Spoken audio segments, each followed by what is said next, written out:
sir. All right.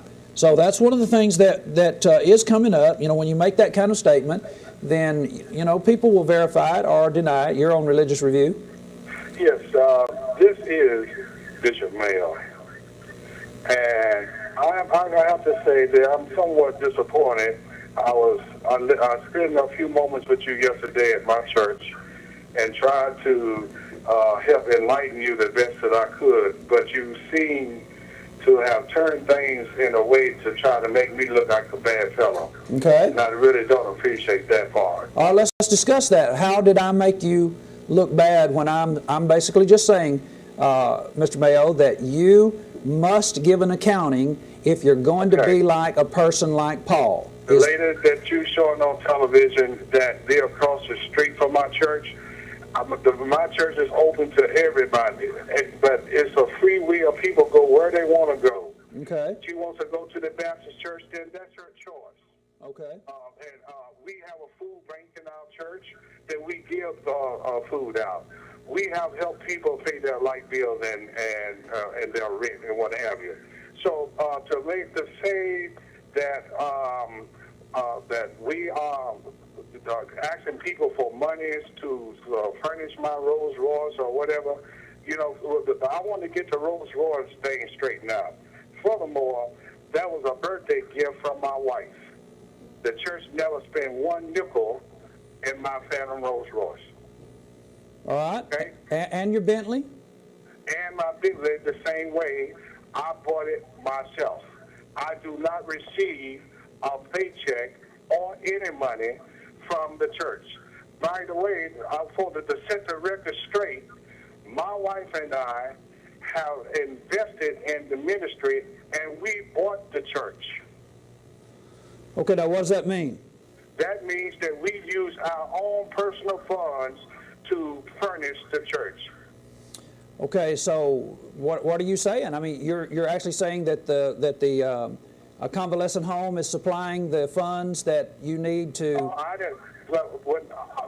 What I'm telling you is the people never had funds to buy a car, a truck, a helicopter, anything. And I just want you to get the record straight. So how the Lord blessed me, my wife and I have been working for 5 years.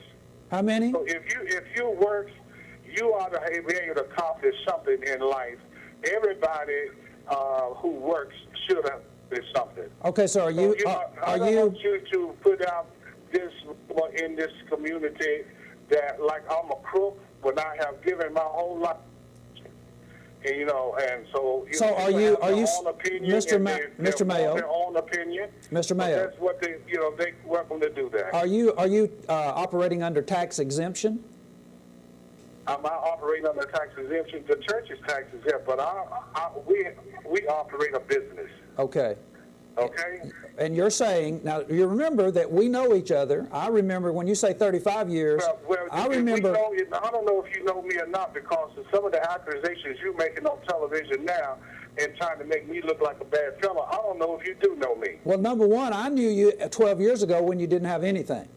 Well, so don't say 35 years. Open your mouth and tell the people the right story. That Reverend Mayo, Bishop Mayo, or whoever you want to call me, he must have done something. No. God favored him. No, you said that. You said that God favored you, and I said that this is not the way the New Testament paints the picture of people that God favored. They don't.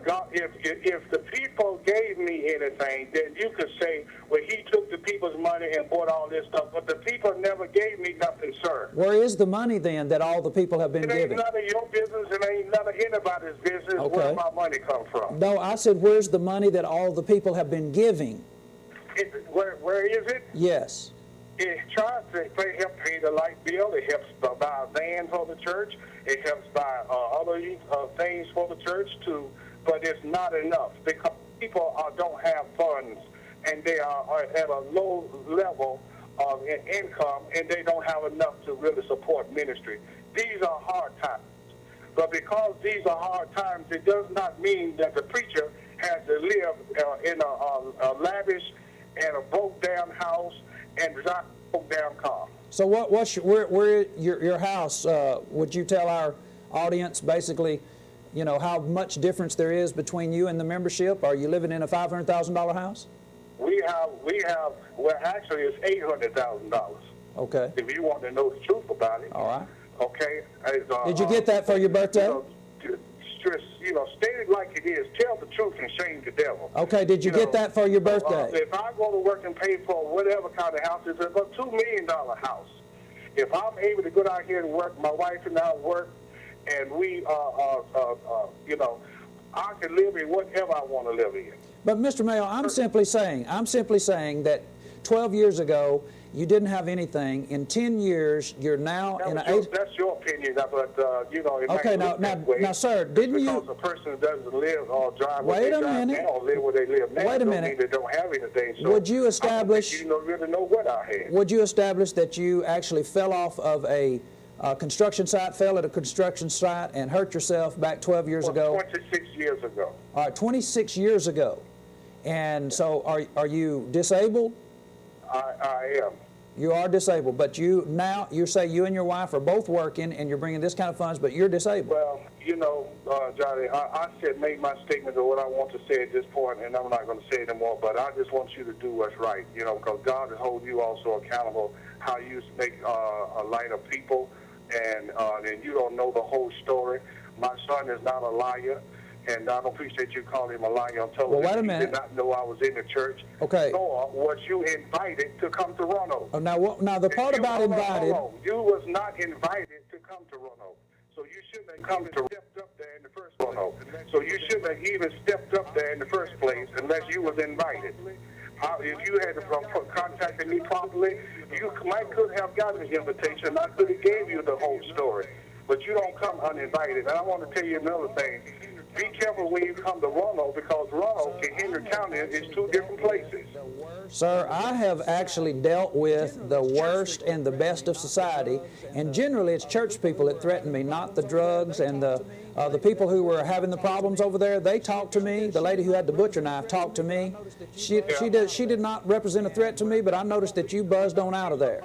And well, that's the police. When I see somebody with a knife, and when I see somebody fighting, it is not my job as the police to run up to people and try to take the knife out of their hand and stop people. I didn't say that I tried to take. I'm fortunate that you got out of there in one piece yourself. You know what, Mr. Mayo? I actually used to be the one carrying the knife and the gun. I know how the people operate, so you're not scaring me one bit. You know, these are people that you don't know anything about, and I've seen people get hurt in situations like that. That's why we support our police department in Roanoke City to take the knife from the people, to stop the people from fighting. I wasn't trying.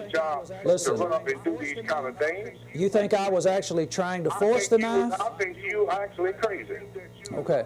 All right. And I think that you lost your cognitive mind, because you could have been cut up and left in about 10, 15 pieces.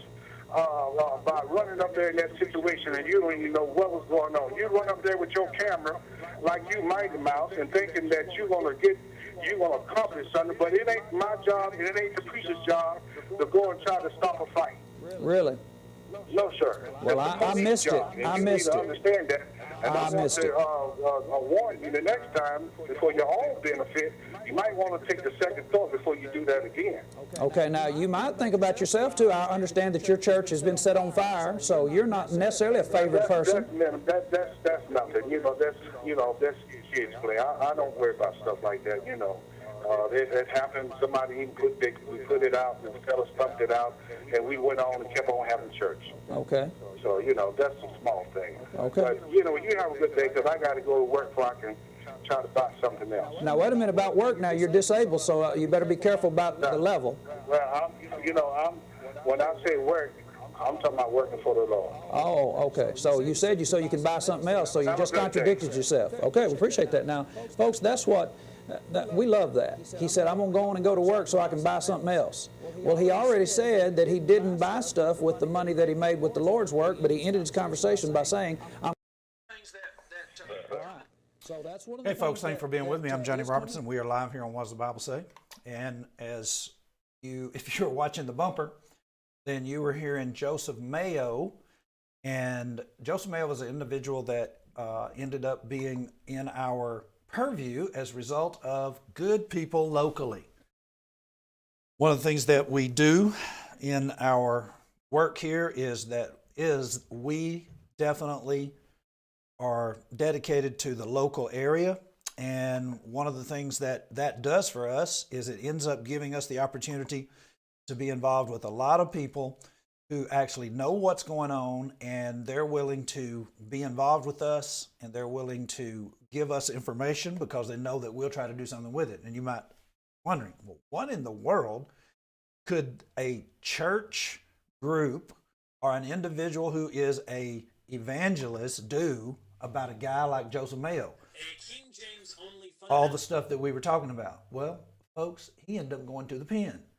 We presented enough information that was able to get individuals to realize the guy is sitting there telling his own disability, and then he's turning around and tells that he's working. And towards the end of the conversation, he ended up saying that he needed to go back to work. He needed to get off of the phone with me and go back to work, and so he could buy something else. Now, I don't know what you make out of that, but I do know that the individuals who were listening and ended up paying attention to that, there's been other occasions where our broadcast ended up being the reason why a lawsuit was presented, was gotten off the ground. There are lots of things that you can do if you are a person who is involved locally. And so I'm looking for him right now, another file on Mr. Mayo. And I'm pretty sure that I saved that. Let me give myself a chance here to look at this because you might be interested in that. We might be interested in, because we're doing a little bit of back and forth as far as Mr. Mayo is concerned. Let me see if this is the one. And I'm just going to put it over here in this file. You'll see right quick.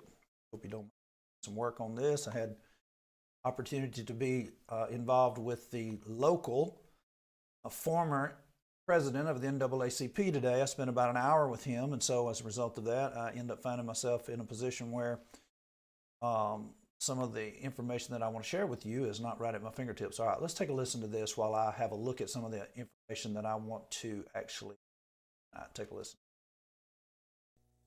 When I pulled into the plush area where Joseph Mayo is actually living, I was really amazed. I couldn't believe what I was seeing. I knew that he lived in an $800,000 house according to his own testimony, but I was very surprised to see the very lush green golf courses, the beautiful lakes, and just the fantastic living conditions that Mr. Mayo was taking advantage of. He informed me that he had a Phantom Rolls Royce and a Bentley.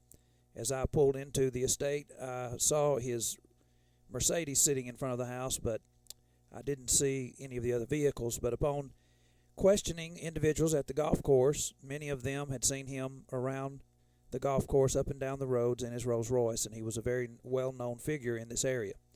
Little did anyone know, Joseph Mayo actually was misreporting his income to the IRS, and he was taking benefits from Social Security, being himself supposedly a disabled individual. And now the government has caught up with Joseph Mayo, and he's been sentenced to 8 months in federal prison to be followed by 8 months home confinement. He is being given a lighter sentence, or at least a different treatment, as a result of the fact that he claims that he has back problems and diabetes. But yet, Joseph Mayo is actually a pastor where faith healing is one of the prominent tenets of the gospel that he preaches. Religious Review caught up with Joseph Mayo in front of his Paradise Cathedral building on Melrose in Roanoke, Virginia.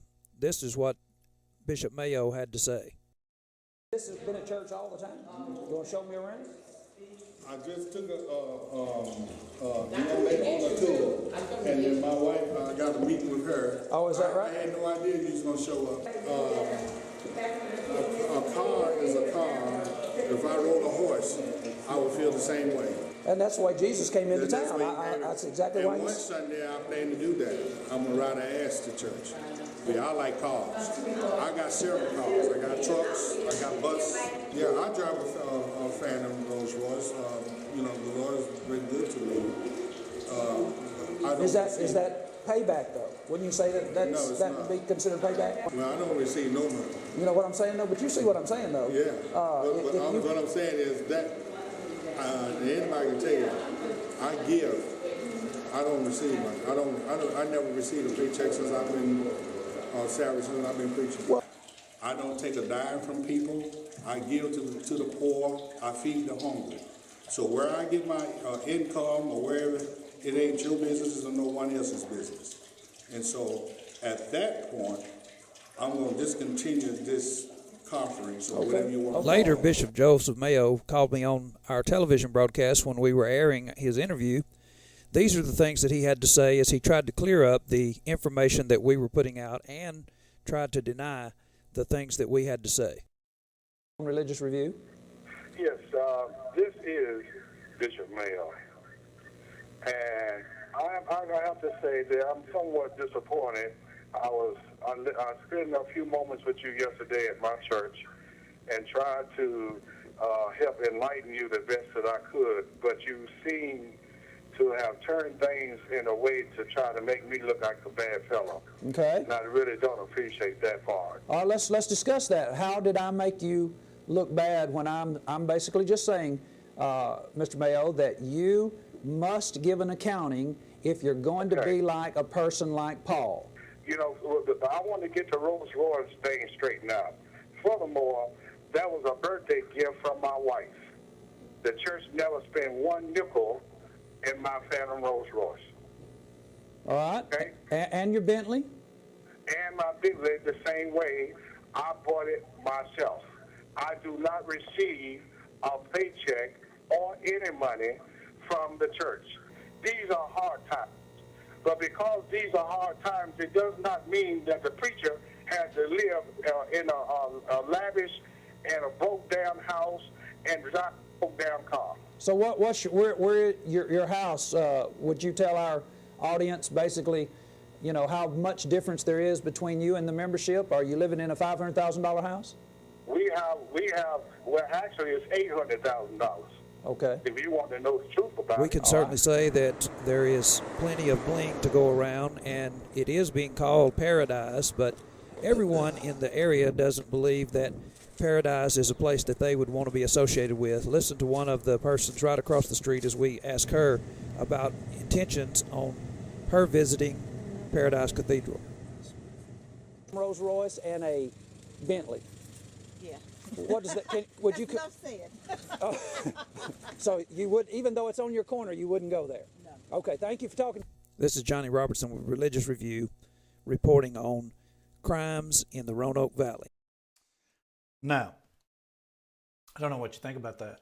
And the reason I'm playing that is because we're actually involved in the same kind of thing right now when we're talking about the Reformed Baptist Church and the fact that we're spending a lot of time trying to bring into your purview what really is going on and be able to help you to recognize that you can't just continue on acting like nothing is going on when we're talking about religion. I don't know of a time where really individuals could sit back or pay attention, let's say that, could pay attention and actually gain more. I don't know of a time where information is just laying there and it's almost like a magnet in the sense that you ought to be able to comprehend it. You ought to be able to recognize that things are going on that you don't want to be ignorant of. Wouldn't this be that time? I mean, everybody is changing as you go along. You're just seeing things that you've never seen before in religion. Now, this was several years ago. This was 2000, maybe 2010, when we got a phone call from a person that lived locally and told us the different things that he was doing. I already had knowledge of this guy. He came around one time, wanted to buy the property here in Martinsville, and he had told me he was disabled and all that kind of stuff. So that's how I knew about him, and I didn't see him for several years, and he ended up in the Roanoke area. All of a sudden, people are calling me and asking about him. And so it's just, you know, like I say, this is a tremendous time.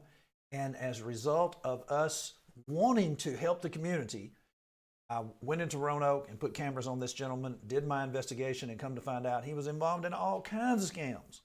And as you heard him, he just called and told on himself right there on television. So let's take another event that we have been involved in for a good long time, and that is the Ergen Cantor and James White affair. Now, let's begin. A King James only fundamentalist Bible college. I mentioned last week, I don't see that as a real good fit. You know,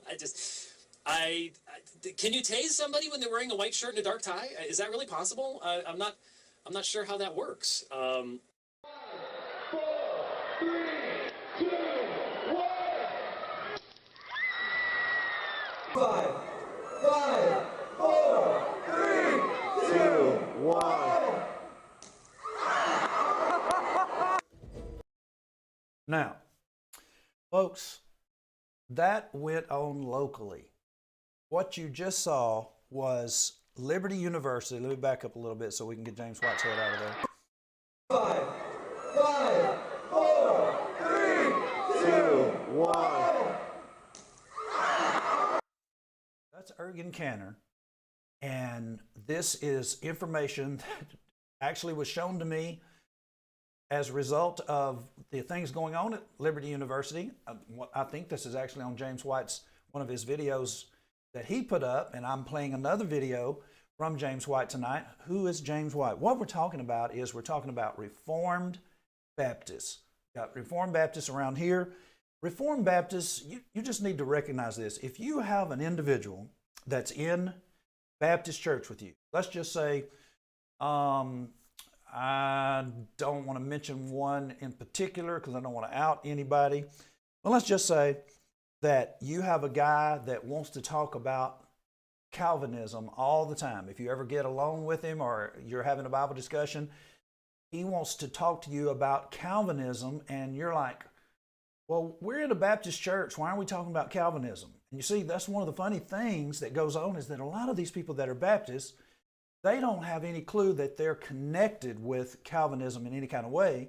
And then you got this guy who wants to talk to you about Calvinism. And that's how that happens. That's happened to us. We have individuals that call upon our broadcast, and I wish that somebody would give me the guy that's uptown that we showed a couple of weeks ago. I cannot think of his name. He called into our television broadcast, and he's basically wanting to know how what we're doing brings glory to God. And come to find out, the guy is a Calvinist. What does that mean?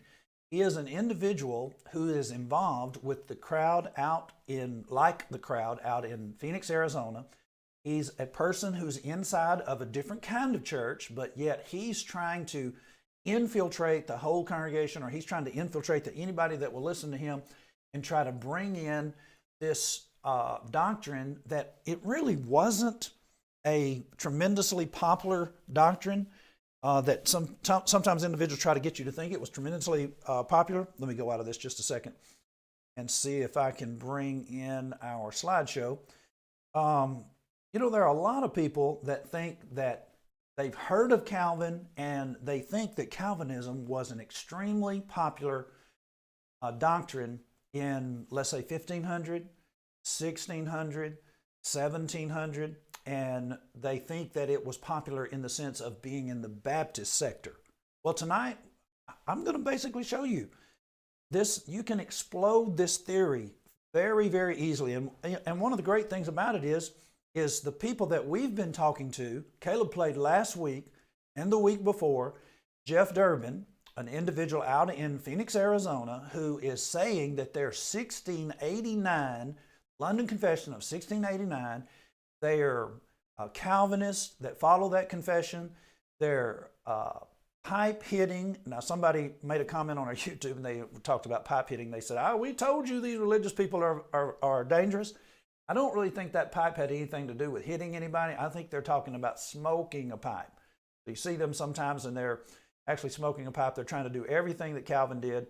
Now we find out that they're actually involved in alcohol consumption, and we're asking the question of them, if you are smoking cigars, which Jeff Durbin is, openly, and you're drinking, got pastors in a bar, you're having a discussion with them while drinking, we're asking, and the tattoos, they use the tattoo parlor in order to raise funds.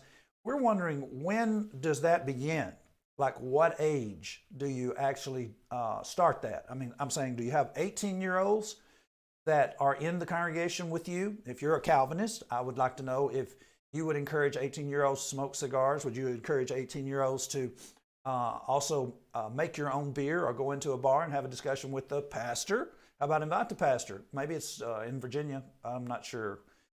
Any idea? One of my producers could tell me whether you have to be 21 in order to consume alcohol out in public in a bar. I'm not sure about that. You know, different states, different things. So still the question stands, if you are 18 years old, 19 years old, 20 years old. If I had a 20-year-old son, would the pastor be trying to encourage my son to drink beer with him, go to the bar and have a beer?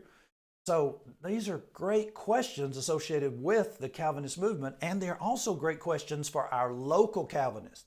As we array these folks in front of you, James White in particular, as we array these people in front of you, are you a Calvinist? Are you involved with any Calvinists that we know? So you're going to, let's see, can you text one person? Let me see right quick, I'll do it.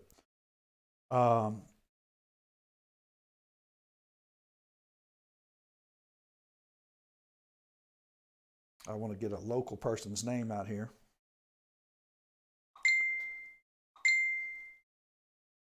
Oh.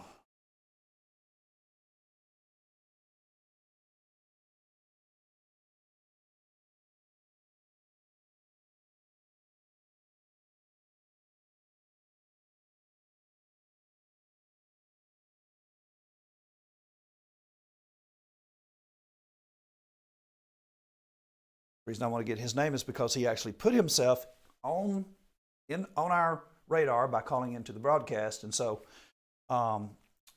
locally, do you know any Calvinists? And I'm saying the reason I'm asking you this is let's put the pressure where the pressure belongs. Ask them these questions.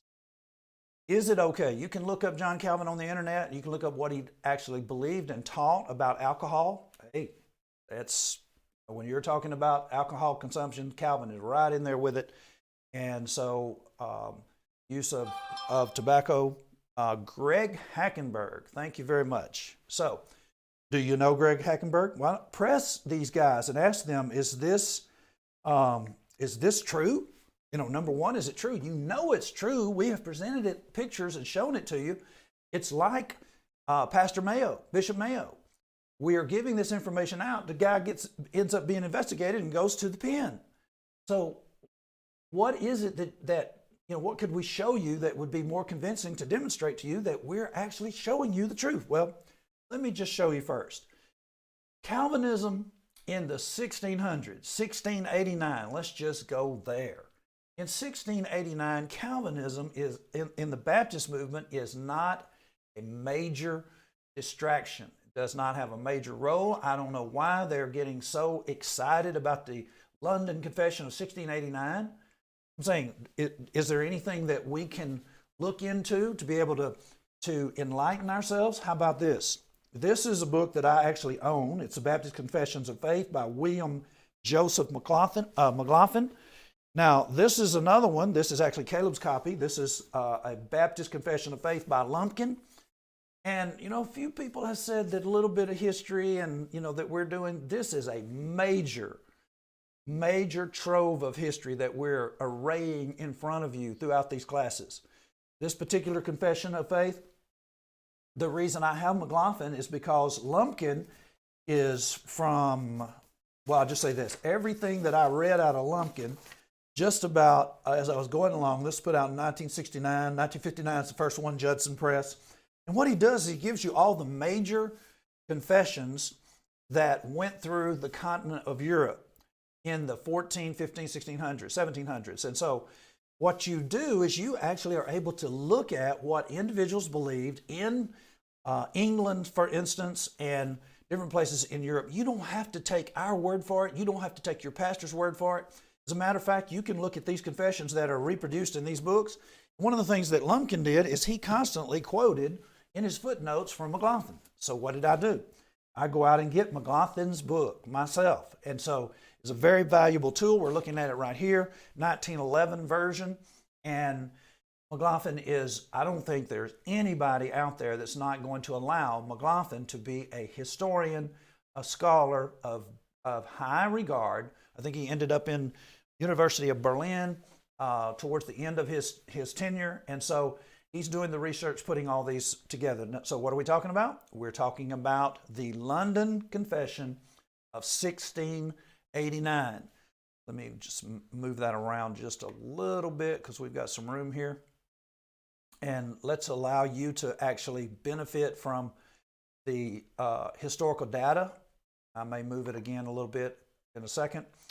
All right, here we go. This is after the act, but over just a little bit. Sometimes what I see on my opening screen is not what I see when I go in our presentation mode. After the Act of Toleration in 1689, the Calvinistic Baptists of England and Wales held their first General Assembly in London. Now, what was going on? They weren't tolerated before the Act of Toleration. And so after that was passed, what you got all of these different monarchs, these different kings and our queens that are trying to stamp out different religions during this time frame. This has to do with the time frame when Henry VIII is making himself the head of the English church. He's breaking away from the Pope, making himself the head of the English church. They're trying to set up their own religion, which became the Church of England. And you have these children of his that come along and they either like it or they don't, and they start switching things around. One day you're very popular, and the next day you're actually being hunted. And so you got the Act of Toleration in 1689. Calvinistic Baptists of England and Wales held their first General Assembly in London. William and Mary were proclaimed King and Queen of England February 13th, 1618, and the Act of Toleration became law of the land in May 24th. July 22nd, 1689, William Kiffin, I'm not going to name all these names, different individuals that most Calvinists know about. During this time frame, we've showed these to you many times in our book, Dippers Dipped, Head and Shoulders by Featley. And these people, many of them are in that book as well, 1646 version of the one that I have. So you've seen this before. And they united in a circular letter to all the Calvinistic Baptist churches of England and Wales, inviting them to send from each church 2 messengers, one of whom should be a minister to the meeting to be held in London beginning September 3rd to consider the estate of the churches, and especially to devise means for raising up a more numerous and better equipped ministry. How about that? So they send out letters to all the churches in England and Wales. Well, what did they have? What ended up being the conference, the get together? It must have been tremendous according to these folks that we're listening to, because man, Calvinism was everywhere, and the Calvinistic Baptists were they were humongous, really. Is that what you've been told? Listen, Calvinism has always been basically a fringe element. What are you talking about?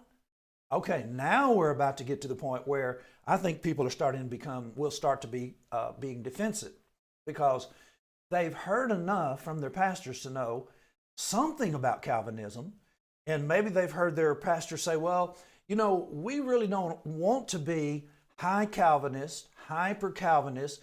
We don't want to be 5-steppers. Have you heard that? Am I actually making something come to mind that you've heard your pastor talk about and you really didn't know what he was talking about?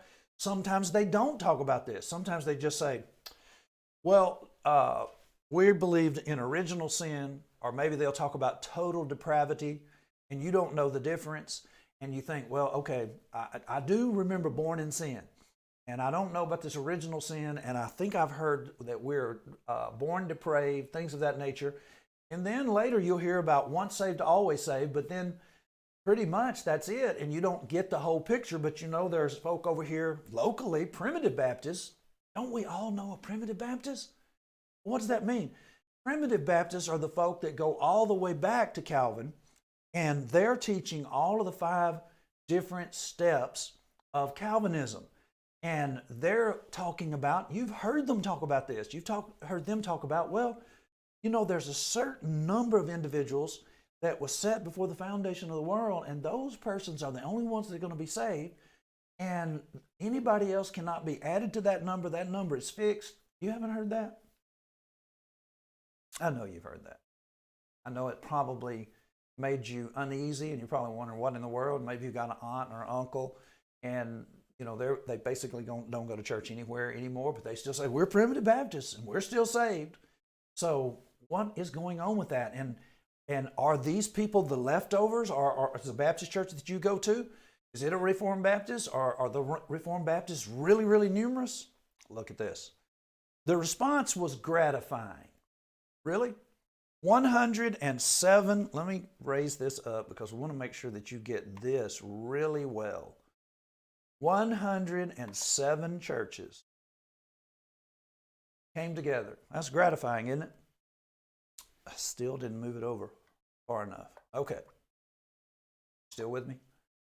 107 churches.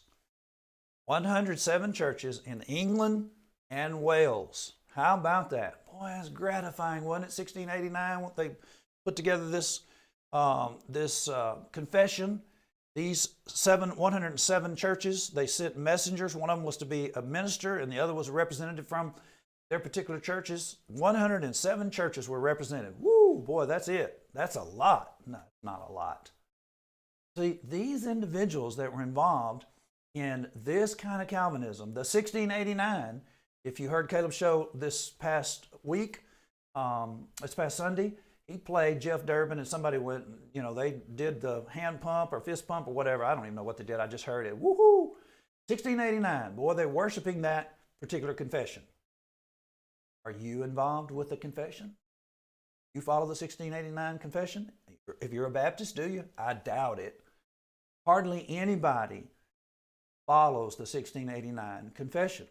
These folks are spread out in the different Baptist churches, and I don't really know what their goal is. We have our telephone lines open tonight, and we have Calvinists right here in the local area.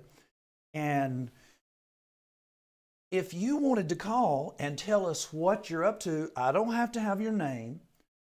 Greg Hackenberg could call and tell us, now, what's your goal, Greg? Are you planning on infiltrating? I know that Greg used to have meetings in his home. I know individuals were in the meeting.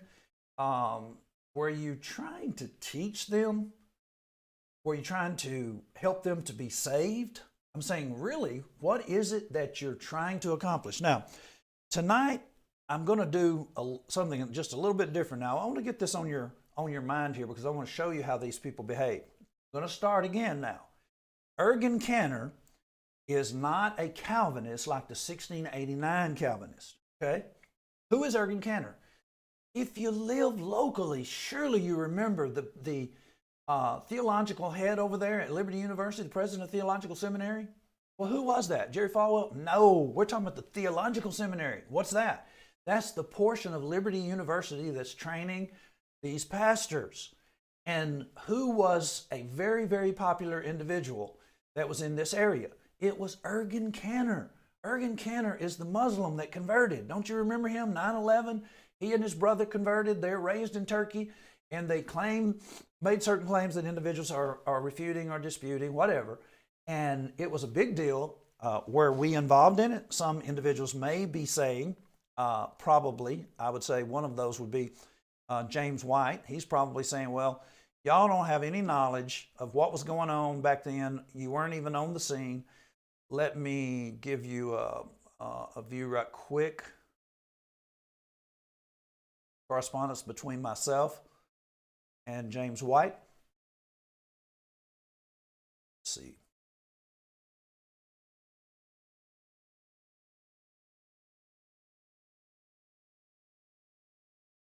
So, during the time frame when that was going on, I sent a notification to him at mail.door.public at alphaomega.org, and I wrote, now I'm surprised he didn't correct me because I misspelled Southern, because he does a lot of correcting, but I said, I'm interested in having you appear in a live discussion on our TV broadcast we air on Sunday nights but have access to a broad range of times. I've debated Calvinists like Shirley Phelps, GodHatesFags.com, that's their website, as well as Southern and Independents. I want to discuss the salvation of the unregenerate sinner. Please let me hear from you, Johnny.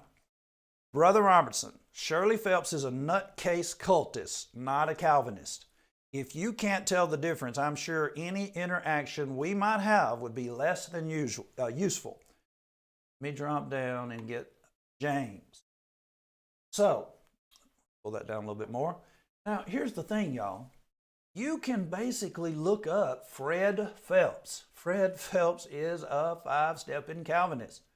These individuals are known far and wide for their positions, and for some reason, that, I don't really know why he wrote that. They are a nutcase, but so is he. So when you really get down to it, I don't really know what it has to do with them being a nutcase. They're one of the most famous Calvinistic Baptists on the horizon, maybe even in the whole United States. I don't know anybody back in those days in 2006, 2005 and 6 that didn't know Fred Phelps and his daughter Shirley. They went all over the United States. They did rallies where they would boycott our servicemen's funerals, and they would have signs out there. They'd be chanting. They just caused all kinds of trouble. The son and daughter were lawyers. They were able to maneuver their way into our city in Danville and get permits that nobody else could get. And they're on all kinds of news media, whether the news people were having them on or whether they were just covering them as they did their rallies. They were on every major news organization. I saw them on Fox being interviewed. I don't know who else also interviewed them. I know they were on CNN. They were covered on CNN. We were in Roanoke at one time with news media, local news media, and we were following their media truck because the Phelps were supposed to be in Roanoke after they had been here in Virginia, and I debated them while they were here in Virginia. So I'm just basically saying, look, they weren't a good representation of Calvinism. So, hey, James, how about, you drop by? I know you're coming and going. How about you drop by? So it would be, there would not be any need. He said, if you can't tell the difference, I'm sure any interaction we might have would be less than useful. Well, what's happened? Since then, the organization that he's involved with, Apologia Studios, has asked me to come out to Mesa and interact with them on their YouTube, on their podcast. So all of a sudden, there is a need, there would be useful for us to come out and have interaction. Well, what's going to happen? I don't really know what they had planned, but as I said, we're having just a fine interaction right now. He didn't want to be on our broadcasts. I don't think that it would be very useful, let's use his word, less than useful for us to be on their broadcast, cultish, because I don't really think that we would be in a position where we had I would say an even playing field. Now, why do I think that? Because I've had interaction with these folk. I watched the back and forth between himself, James White, and Ergen Cantor as they talked about having a debate, trying to get a debate going. And I actually have the correspondence. He said, anybody that reads the correspondence can see blah, blah, blah. I have the correspondence. I was watching that very closely. So what are we doing? I am going back to that time frame. Take a listen. We're going to play a limited view now, and then we'll play a larger view in just a minute. This is the time frame. This would be Ergen Cantor, the president King James of the theological, this is James White, of the Theological Seminary in Liberty, in Lynchburg. This is James White. He is harping about Ergen Cantor losing his job as a result of people talking about Ergen Cantor's testimony and some of the failures to keep it all together in different places. And so take a listen and watch how this goes. This is James White. Some of it's his production. Some of it is some things that I found off of other websites. Take a look. only fundamentalist Bible college. I mentioned last week, I don't see that as a real good fit. Can you tase somebody when they're wearing a white shirt and a dark tie? Is that really possible? I'm not sure how that works. 4, 3, 2, 1. 5, 4, 3, 2, 1.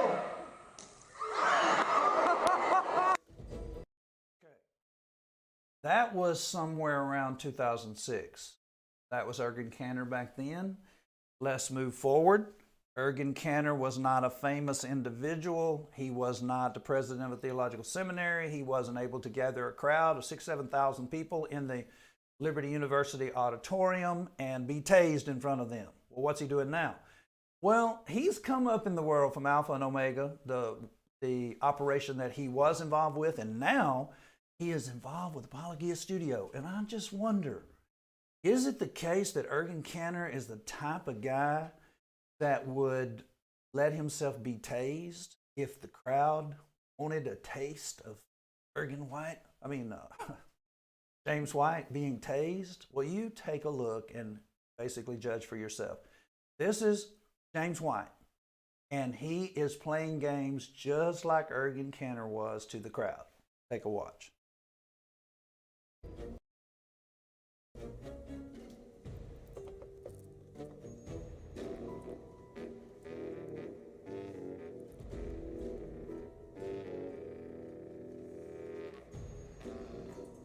All right, you win. Ninja! I told you. I told you. Let's pause here. Now, what do you think? James White, Jeff Durbin, what are they up to? What's the Calvinist in your area up to? What's their goal? Well, they can't change your salvation. They can't teach you anything. The Holy Spirit is going to have to actually operate on you. So what are they up to? What's the real goal? If you're a Calvinist like them, a Reformed Baptist, and you're in a local church in this area, now I'm saying this to you, to the pastors that are in our local area. If you've got a guy that's talking Reformed and he's in your congregation, what you need to do is put an eye on that dude. Why? He or she. Because these individuals are not just sitting by, they're living. And if they can change things, they will change things. And so they're not harmless. They're not, sometimes you actually see a guy like Greg Hackenberg. Greg Hackenberg could appear like a little bunny. He doesn't seem like threat, harmless. Can I ask you this? How many little bunnies would you let loose in your garden? Plant carrots and you plant lettuce, plant some spinach. How much damage can a couple little rabbits? They don't look dangerous. They don't look problematic. How much trouble, how much damage can they cause to your garden? You let a couple of rabbits loose in your garden and you'll basically see they can do, nobody is just going to let animals like that roam around. Even deer, Bambi looks so harmless. Are they really harmless? No, these folk have an agenda. And they're very, very, they're fundamentalist. And for the most part, they can be vicious. You press on them, and James White, he's acting like he wants to debate everybody. And he was pressing Ergen Cantor. Now, I need to have a look right quick into my file, because I got a fuller version of what I'm playing right now, and I want you to be able to see it. Just give me a second here.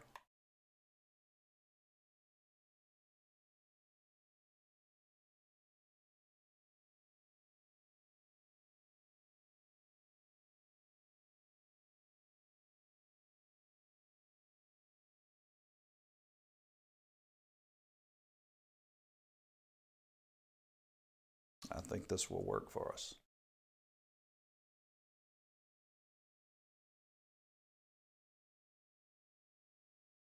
Okay, let's finish this. All right. Jeff Durbin just appeared. They're actually in a video. They're doing a video, y'all, where you're supposed to vote. Who do you like the best? James White or Jeff Durbin? Now, I really can't see Jeff Durbin doing this. Jeff Durbin has already been a superstar. And he's been in movies. Some individuals are just now getting that he was in one of the Ninja Turtle movies. And he has been an individual who is very well known. James White, on the other hand, you're going to see in just a minute. All right, take a look at the rest of this. This is still the Ninja video. Let me back up just a little bit. All right, you win. Ninja! I told you. I told you.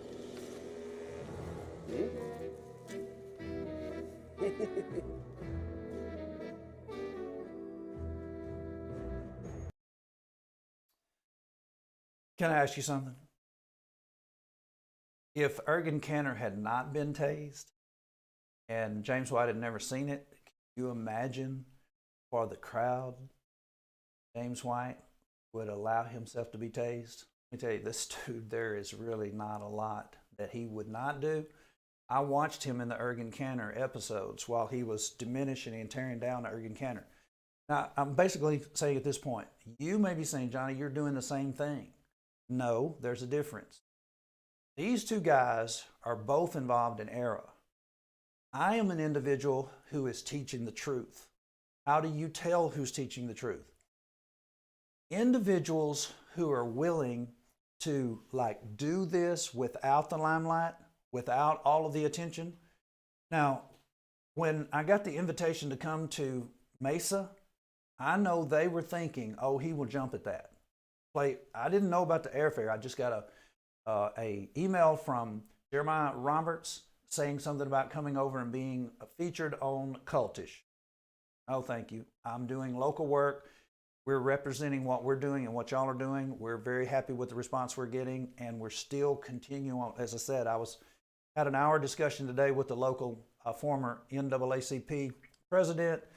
That's my arena, is being local, also answering these other individuals from outside of here, getting these local reform folk on your radar and watching them and trying to figure out what they're up to. In my opinion, they are just simply individuals who are using this for attention, because there's not really anything that's going to happen as far as them changing anything if you're already, let's just say this, the persons that you know, if they're reformed, they know that you're already saved or lost. And the only thing that they're going to be doing is putting you in a camp with them. And I don't really know what it's going to do for them or you, because you're not going to be changed one way or the other. Remember, they believe in a limited amount of individuals that were going to be atoned for by the sacrifice of Jesus.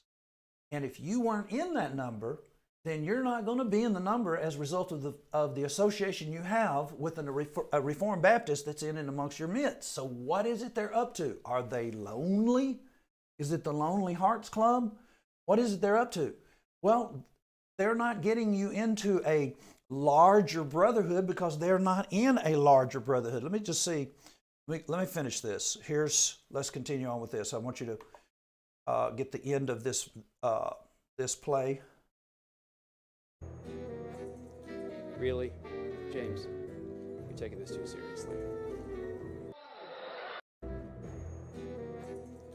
Really? James, you're taking this too seriously. I want to ask you something. What do you think about James White? Is he taking this too seriously? As I say, Jeff Durbin has been a mega superstar. Individuals been known, kids just idolized him. He also was a world champion karate expert. What's James White? James White, my opinion, is a person who has not gotten his due. Do you remember James White back in Austin? This dude has not gotten his due. He is not satisfied with what he has gotten, and he's basically a part of getting this out in front of people. I saw this on one of his videos. This is Ergen Cantor again. Take a watch.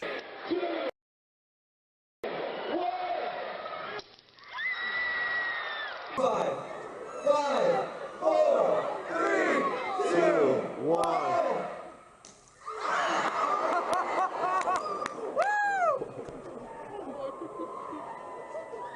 What an idiot. What an idiot. What an idiot. All right. So that's one of the things that is coming up. When you make that kind of statement, then, people will verify it or deny it. Your own religious review. Yes. So did you hear that? I'm not talking about that. I'm talking about the last thing that was said when Ergen Cantor was tased. What an idiot. One of the individuals that was videoing that actually looked at it and said, you know what? Can you go get my battery pack? I mean, my power plug. Okay, let's look at this. We need to do an update on the great evangelical cover-up. I mentioned last week the big news. In fact, we need a press release on Eric Cantor's website to let us know that Eric Cantor, though he has never lied, was not only dismissed as president of Liberty Theological Seminary, but now has been dismissed by Liberty University and Toto. Even though we're told that a teaching contract was extended to him, he has left Liberty and has gone to Arlington Baptist Bible College, a school with all of a little less than 150 students. Okay, folks. Now, are you seeing that? All of 150 students? I'll do it. So what? I'm saying, did you hear that? This is what James White was after. That is to strip Ergen Cantor of his popularity. I'm just saying, you think about this. Please think about this. Like, look at it from another vantage point just for a minute. Why would a Calvinist like James White, that believes in the London 1689 Confession, why would he care about Ergen Cantor? Why would he care where Ergen Cantor is? Is Ergen Cantor teaching as much Bible as James White? Is he teaching something erroneous as far as James White is concerned? And if he is, what difference does it make?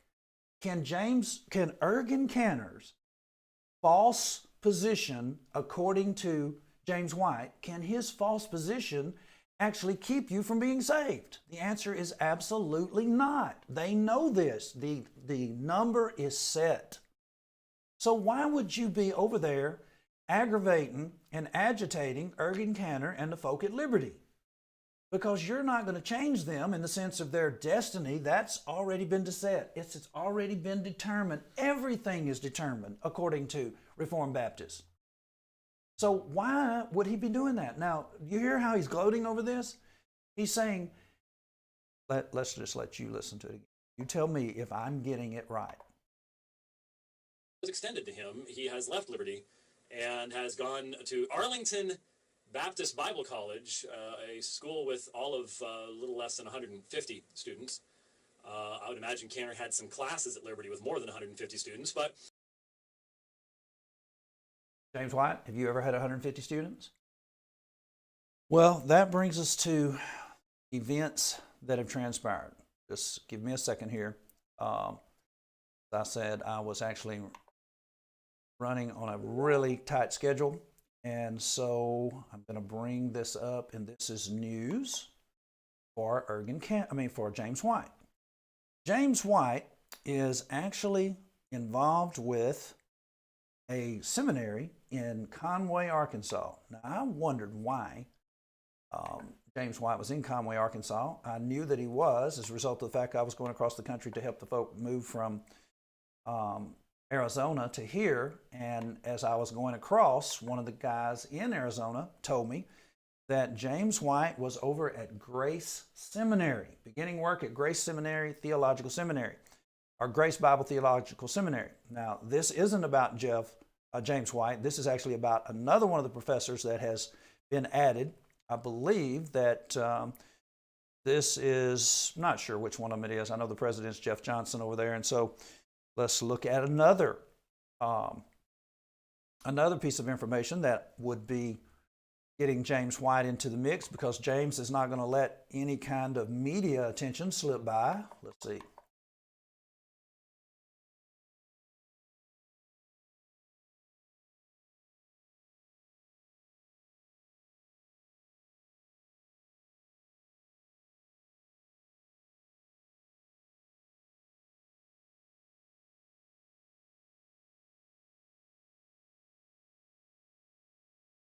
This is Grace School of Theology student population at the seminary there in Conway, Arkansas. Now, let's go back to our slide presentation and let's bring down some information that we have. Now, can you see that? This is the student body at the seminary that we're talking about, some of this information is a bit new to me. Theological Seminary. What is it? It is Reformed Baptist in Conway, Arkansas. And James White has been included in this particular seminary. That did not work. And turn the power on. Okay. So let me just give you this narrative while we're booting back up. He has actually become a professor, I believe, of history at the seminary. Now, folks, as our power went off there just a minute ago, we were about to show you that the student body on campus would be 64 students. Now, they have like 500 that they represent in the seminary or in the school, but the thing is, those individuals are actually distance learning. They're doing online work, and the student body is about 64 or 65. And so that's, when you were talking about James White finally being a professor, what do you think about the idea that he is making fun of or gloating over Ergen Cantor? Ergen Cantor probably had classes with 150 people in the class, and he moved to Arlington, Texas, and the entire student body is 150. And James, what does that do for you? Does that move you up anyway, or does it bring you closer to Ergen Cantor? Not even close. Now, so what are we showing you? Here's the stats on the school that James White is in, that we basically can say that he is a professor in. Do I need to do anything?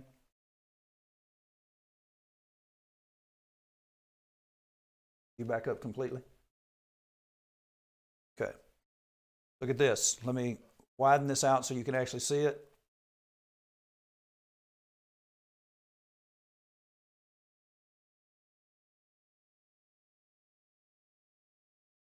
Population, 427 graduate students at Grace School of Theology for the academic year 2020-2021. By attending status, there are 68 full-time students. How about that? 68. I said 64.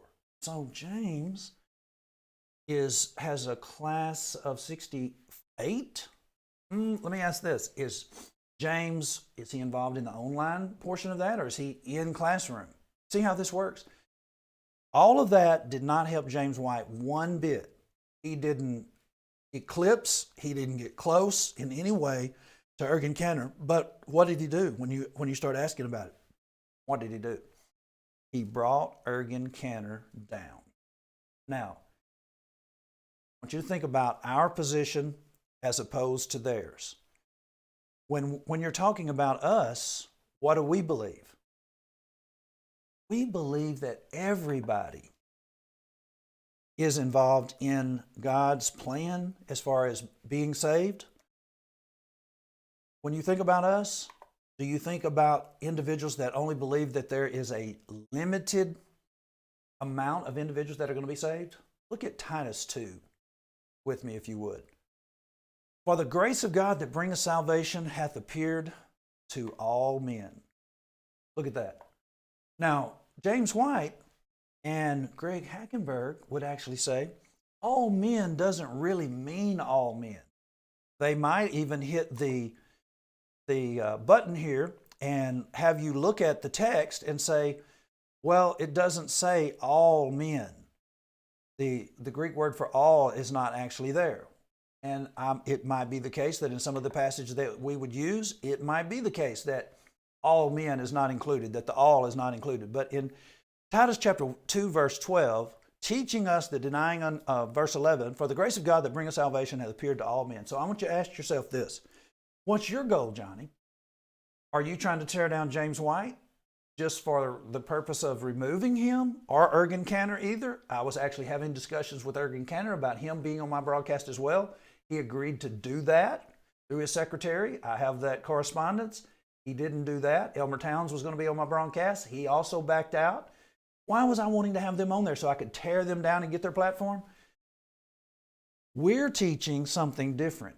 We're teaching that the grace of God that bringeth salvation hath appeared to all men, teaching us that denying ungodliness, worldly lust, we should live soberly, righteously, and godly in this present world. Now, James White doesn't believe that these individuals can be saved. He doesn't believe that you can even respond to the gospel. I don't understand why a person would actually say that you cannot repent according to them. And I want you to look at Paul talking to a group of individuals in Athens. And the times of this ignorance God winked at, but now commandeth all men everywhere to repent. These individuals say you can't repent. They teach a gospel that has just one person working in the entirety of it, and that is God. Only God, mono, only God is involved in your salvation. You don't have any part in it. So again, ask yourself the question when you're thinking about somebody like James White, who is in a position to tear down Ergen Cantor, and he does it, and then he gloats over the fact that Ergen Cantor only has 150 people in the student body where he is in Arlington, Texas, and he used to have 150 people in the class. Well, what does James White have? And for what is the reason? These individuals are simply hyping these folk up over here at Grace, this Grace student body. They're hyping them up just to go out and to infiltrate. Now, here's the question. As you think about us, you think about them. What are we up to? Well, we're not teaching your children, your young men and girls, that they can actually start drinking as a result of being a Reformed Baptist church. We're not teaching them to smoke. We're teaching them that a tattoo parlor is the last place that you want to be. It's the last person that you want to support, because the majority, and I'm saying this with good authority, the majority of the tattoos that they put on are places where your son or daughter doesn't have any business being. And no one has any business being in those places where they're putting those most expensive tattoos. So what is really the benefit of being involved with them? Nothing. Can your young person, your child, your offspring, daughter or son, can they be brought to Christ in that particular setting? No. Why? Can you believe that I'm actually saying that the Reformed people will not bring your offspring to Christ? They say that they won't bring your offspring to Christ. Your offspring are either lost or saved already. What is it that Reformed folk are going to do for them? I really don't see any benefit in it. If we're looking at Apologia Church over in Phoenix, Arizona, it looks like to me that it is a pathway to degradation. If you brought your offspring up saying, you don't need to smoke. Jeff Durbin, the pastor, smokes a cigar and he's fine with it. Pipe hitting. They're fine with alcohol in a bar with another pastor. See how this goes? And did you want your children to get your offspring to have tattoos? Hey, they've got, did you not see him up on top of their ninja? They're basically promoting everything, many of the things that you did not want your offspring being involved in at all. What can you do about it? Well, what you can do about it tonight is you can tell a friend about what does the Bible say, and you can invite them to watch broadcasts. Now, folks, regardless of what some people are saying, we have put a lot of historical effort into these broadcasts. We have presented information, put it in front of you, like McLaughlin's Baptist Confessions, beginning way back in the 1500s. We've put in front of you the Baptist Confessions of Faith by William Lumpkin. Caleb brought so many different historical documents in front of you, and we have more than that, and we can show you where to get them. But how do you do that? You have to get somebody to watch what does the Bible say and encourage them to look at these things. If you don't have the capacity to get a hold of this information, do is get in touch with us. My number's up on the screen already, or it will be in just a second. My number and Caleb's number is out there for you. Go ahead and put it up. We're wanting you to get in touch with us. Why? Because we want to help you get information that is useful to you and can eradicate some of this confusion. If you're confused, you can also call us or text us or email us. We'd be glad to hear from you. Always ask for what does the Bible say. God bless you. Good night.